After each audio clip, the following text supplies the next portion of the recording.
Aloha everyone, my name is Alessandro and this is the Temple of Surf, the podcast. We'll give you full access to the best surfers, skaters, shapers, surfboard collectors, shop owners in the world. Discover with me their stories, the greater successes, amazing behind the scenes, and much more. Aloha! Welcome to the 16th episode of the Temple of Surf, the podcast. The guest from Brazil is Priscila Guedes, film director, water woman, and free big wave surfer. Let's discover more about her, surf, and much more. Hi Priscila, welcome to the show. Where are you today? Aloha. I'm from Switzerland right now, and I just arrived back from Hawaii after 1 year there training for big waves. And it's a little bit cold in here, but it's getting warmer little by little. Good. It's very important, yes, of course, Switzerland is very cold. Not like Hawaii, definitely. So today we're going to talk about a lot of things, big wave riding, surf, but let's start with the most important thing, in your opinion, in surfing. What is the most important? It's the relationship with the ocean, because surfing for me, it's not only about to ride waves, but it's about to learn how to deal with different kinds of situations in the ocean. And waves are one of them, a group of them. And especially for big waves, we really need to be connected deeply with the ocean. It's, for me, around 70% about mindset to ride big waves. So the most important thing in surfing for me is how deep is our connection with the ocean. Okay, and if you had to say how deep, if I would ask, how deep is your connection with the ocean? I cannot separate myself from the ocean. I think my being is somehow the ocean as well. For me, the ocean is the most important, inspiring thing in life for everything I do outside of water. It's like my mentor in the business, in my family relationships, and my friends, my relationship with anything in this ecstasy. And it's like to breathe correctly when I'm not breathing because I'm in the water, on the water. It's like to breathe in other ways. So the ocean helps me to deal with life. So I think there isn't anything deeper in the nature than the ocean. I mean, about innovation, for example, I work with innovation, and if I need to use a word for my main resource of innovation thoughts, I can say it's the ocean. So the ocean is my big mentor for anything.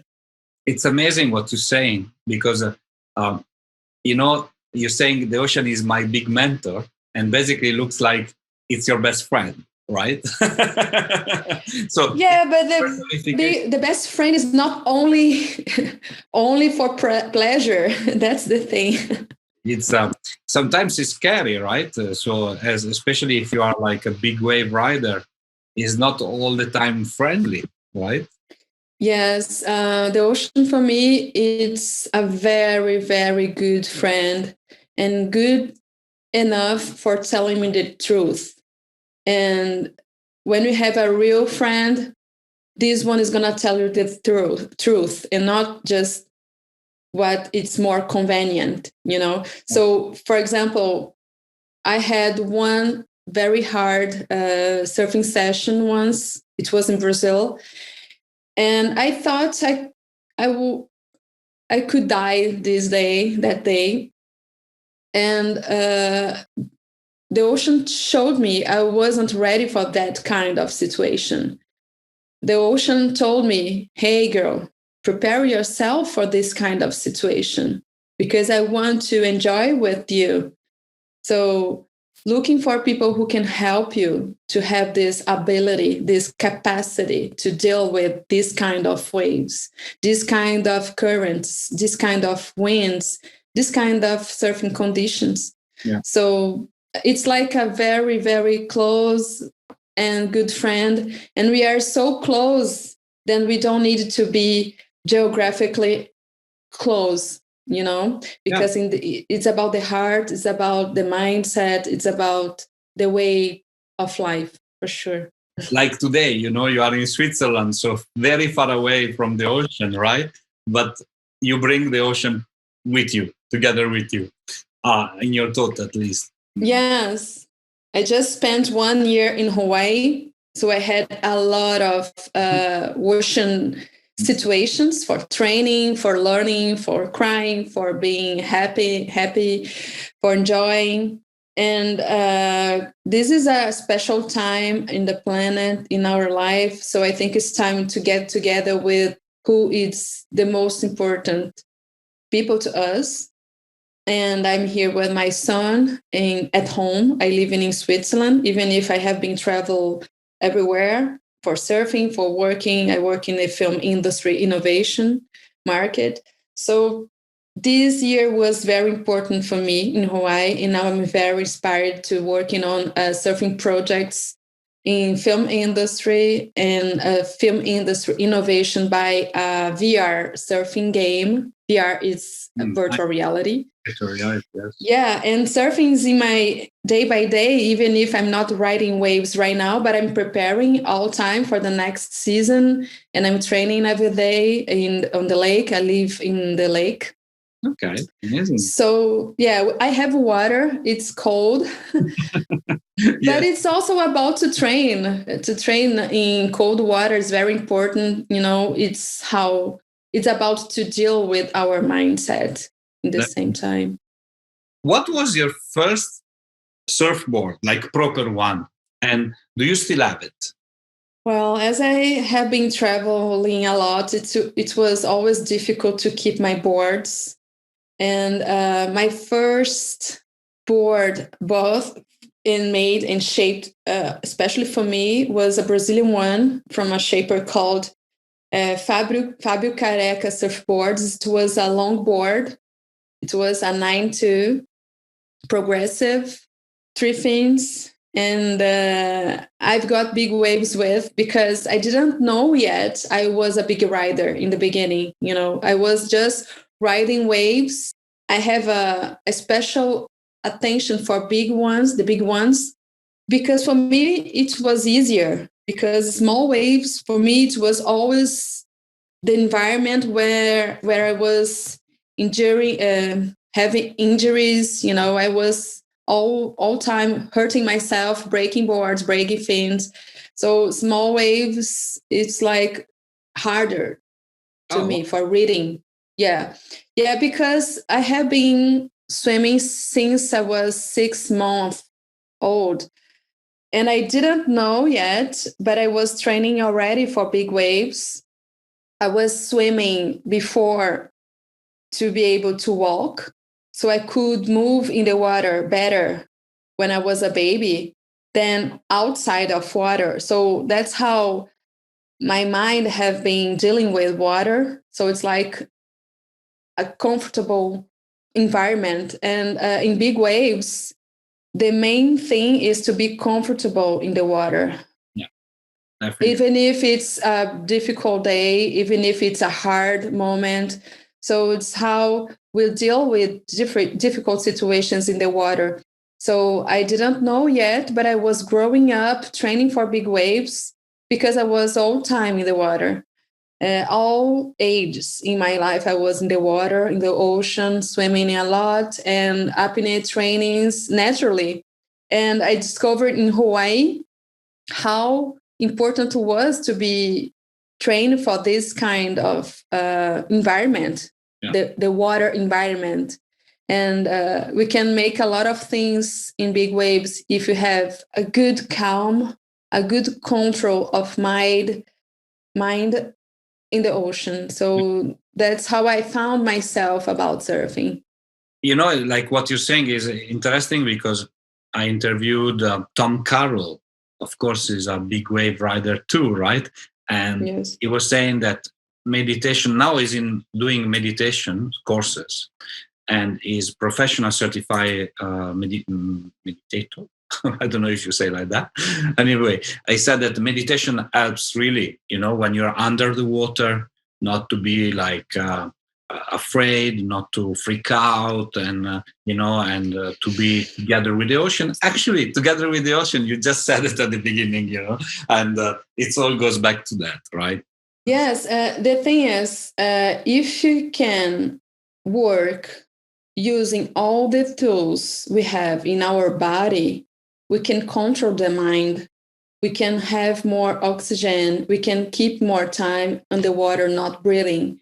And if we get nervous, for example, we spend much more oxygen because the body needs to burn oxygen for dealing with the stress hormones. We're talking about physiological stuffs, right? So it's like when we are experiencing a wipeout, for example, if we keep in mind, we need to be calm at first.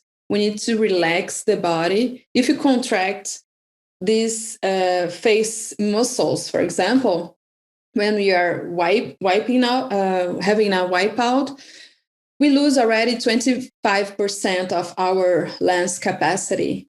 So if you know that, we do that differently. So it's about to know which protocols it's nice to use when we have a wipeout situation, because we don't know how many time, for how long we'll need to be holding the breath.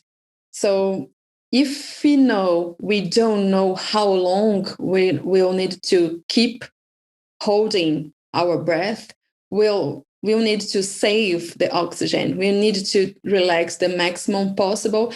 And we have some trainings for that. And for sure, meditation is the most important one. I meditate every day, sometimes twice, 3 times a day. It depends of the day.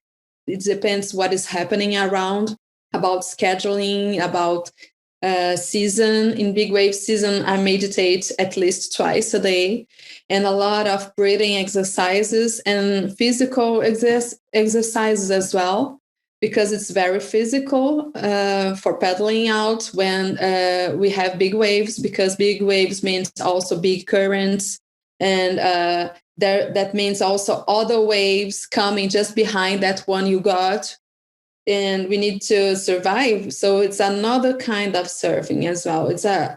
We're thinking about to survive at first. And for surviving, we need to know about hormonals, and we need to know better about our body mechanical tools. And we can change our mind by breathing exercises, and we can hold much more time not breathing if we know how to use all these tools.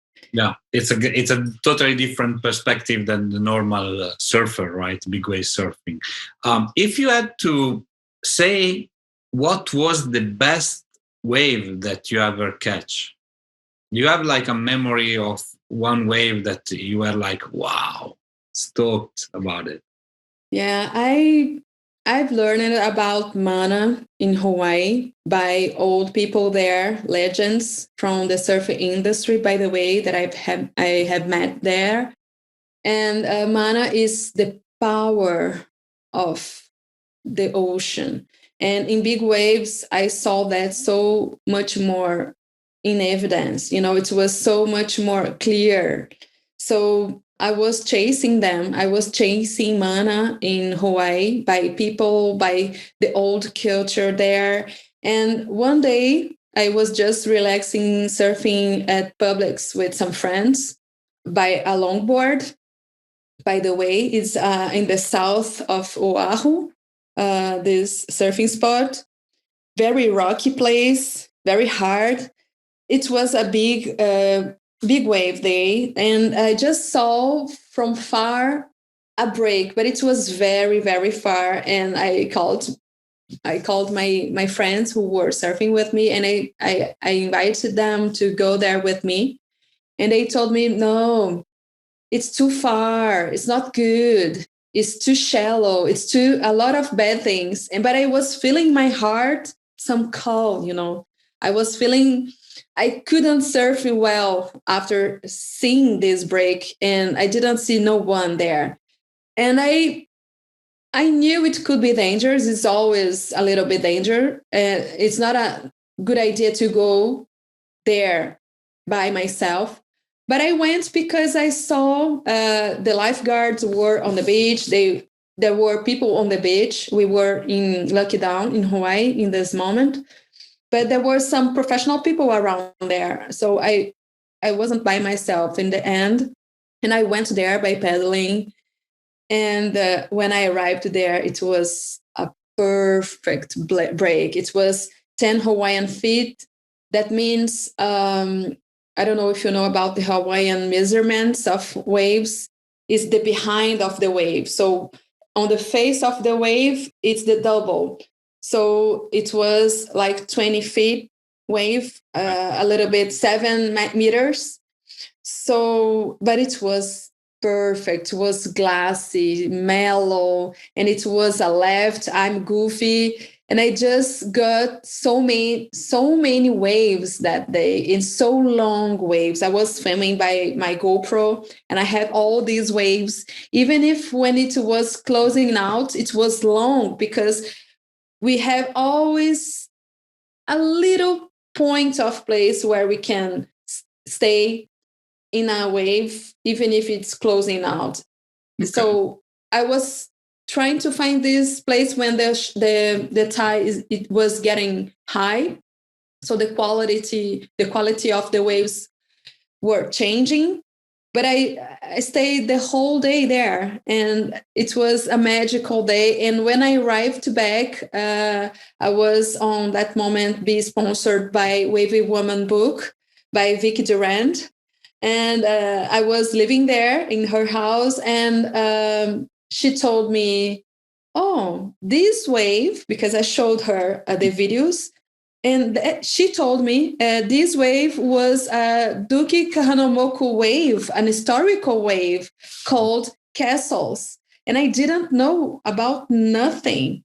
I didn't know nothing about this magical wave and historical wave. It's a wave new by Duki Kahanamoku. He got this wave, and it was 1 mile wave. For having all these connections in between the spots in Waikiki area, it needs to have a 25 feet Hawaiian wave, and I was in 10, so I couldn't connect all the spots.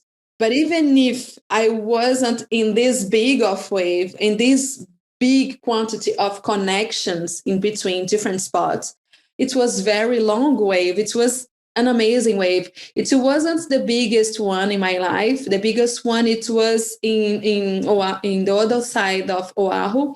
It was in the North Shore in the last November, and it was amazing. And I also got some big ones in the beginning of 2020 in Waimea. Yes, that's what I can tell you about special spots, special waves. So it's an amazing year for you in Hawaii. It was a crazy year in Hawaii, especially because of COVID-19 things happening around the planet. A lot of people and friends who surf professionally losing sponsors, and I was having new ones because also I work with high technology, innovation, and films. So I saw from really close a lot of change happening, and I took advantage of all this change. And I had an amazing year in Hawaii, and I couldn't live this whole year if it wasn't a pandemic year. So you turn a negative thing in a positive one. So that's the good thing. You said before that in your time, and actually if people follow also your social media, Instagram page, you met a lot of personalities, of legends of the world of surf today, but also legendary, right? And is there one particular meeting that was very meaningful for you?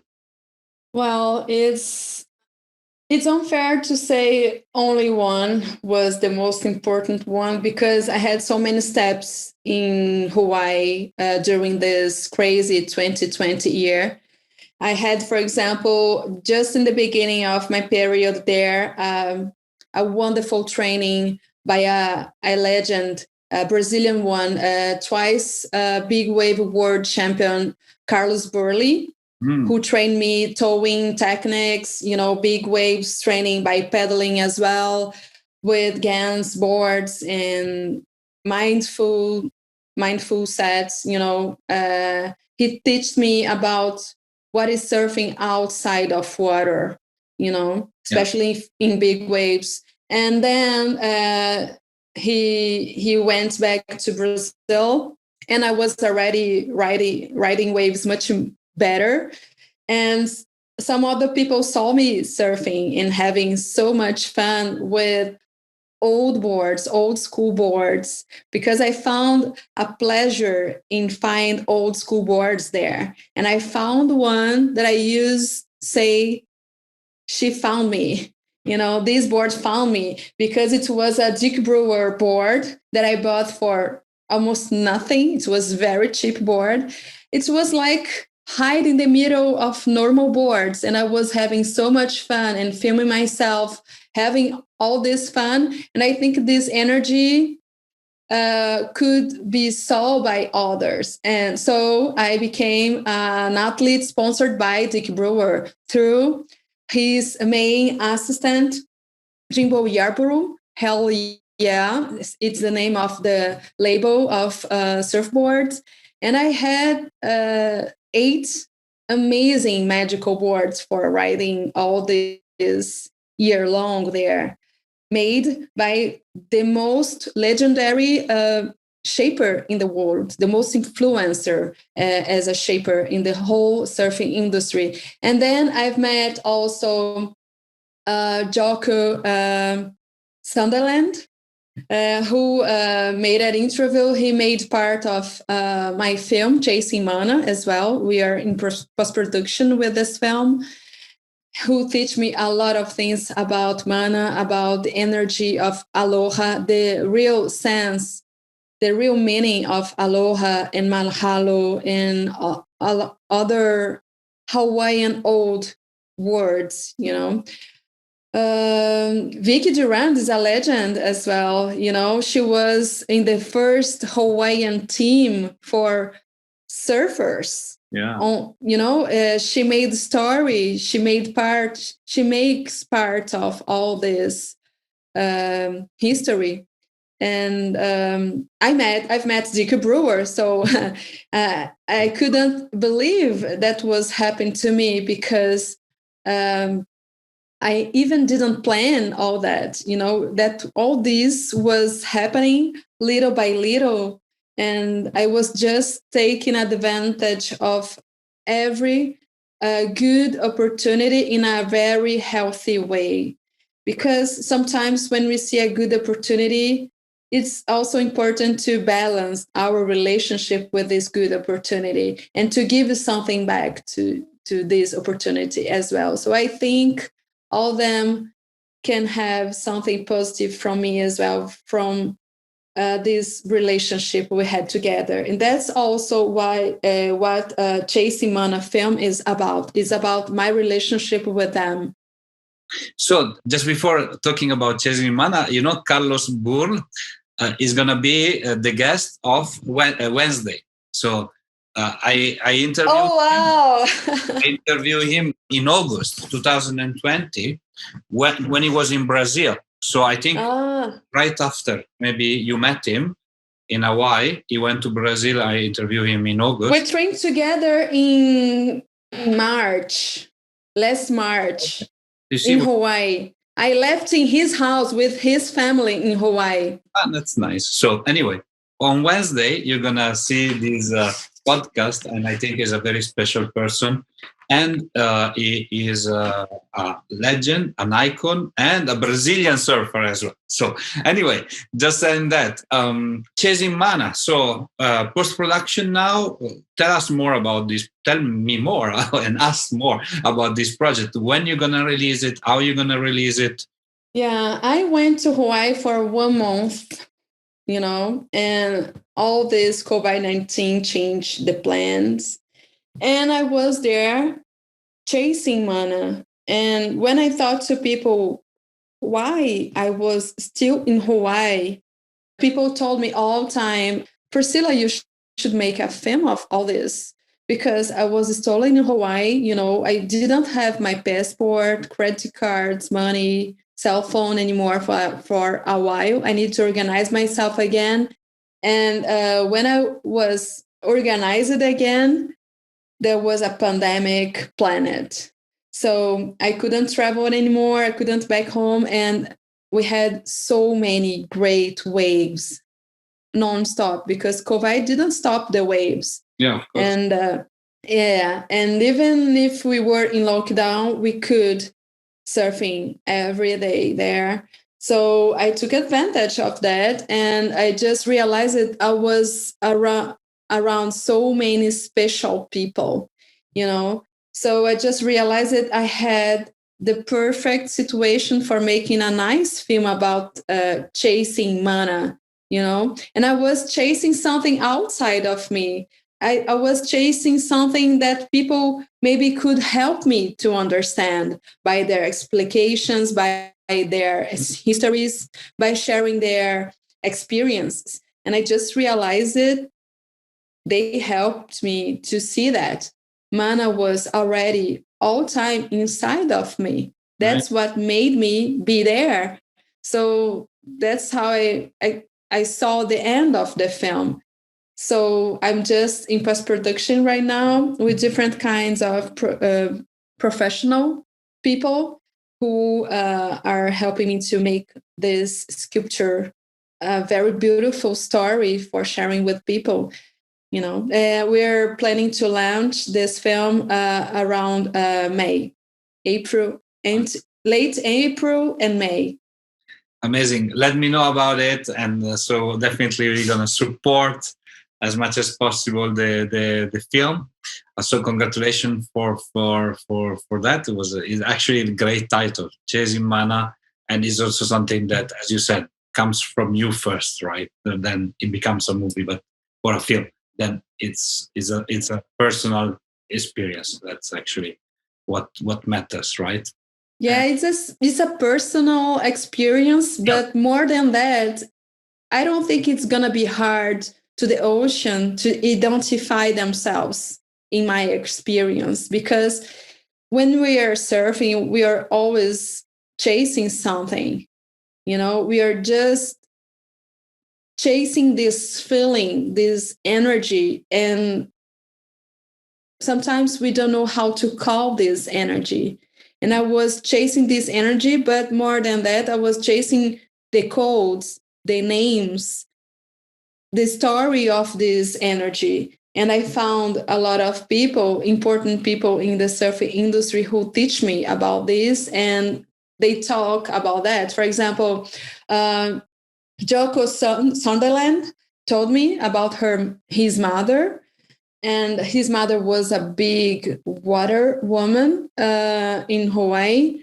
And when she was chasing mana, when she was paddling out to Molokai in a very hard situation in the ocean in the 50s, in the 60s, no gears as we have today. So when she was in that kind of situation, all the kids, all the other members of the family stayed at home in a calm mood, because talking about the ocean vibrations, when someone is spending a lot of energy for meeting mana, it's important to the others to save this energy. It's not time for making hard things, difficult or dangerous things. You know what I mean? So there intelligence of management of energy for taking care of their mother from far. Can you see the thing? They could take care of their mother by energy from far. Yeah. And it's very about deep. to respect, Sorry? It's very deep what you're saying. Yes, yeah, it's very deep. And that's what I needed to share with people, because all these people are somehow very protect. They don't like crowds, they don't like to talk with many people, because they're people very calm. They live in a silence mood, and I was already beside them. And I thought it was a special opportunity to share with people how they see, how they live their mana experience. Definitely. It's very interesting. So looking forward to see the film very soon in May. We're going to finish our interview with a short Q&A session. So please answer the first thing that comes up to your mind, okay? Okay. The best surfboard that you ever ridden? My last big gun, Dick Brewer, hell yeah, Jimbo Yarborough 99. Amazing. Truster, it's amazing. It's a magical carpet. It's a red carpet, by the way. Very beautiful. I'll send you a picture. Please. Your favorite shaper? Maybe I know already the answer, right? Dick Brewer. Of course, right? A personal question, your favorite song? My favorite song? Wow. That's hard because I practice music therapy. And it's about the heart, it's about the hearts, what kind of music I listen at home. Okay. Because I meditate by hearts. And for example, some days I'm more focused in creativity, so I listen in more creative heart sounds. And other days it's about focus, other days about energy. But I can tell I love Brazilian bossa nova music, if it's easier to answer like that. Of course. Your favorite surf spot? Castles. Castles, of course, the Duke wave, right? That you will never forget. Never forget. Your favorite surfer? Duke Kahanamoku. Of course. Last question is a little bit unusual. We ask everybody on the show. We want to know your best relationship advice. My best vision about to make you work a relationship is going to the ocean together. Nice. I like that.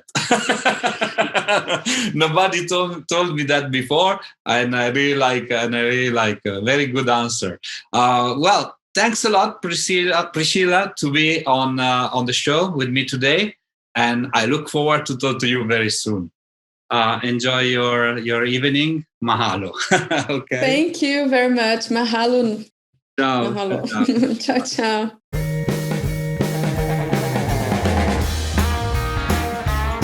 Hi, it's me again. I hope you enjoyed our today's episode. If you want to know more about us, please follow www.thetempleofsurf.com and all our social media.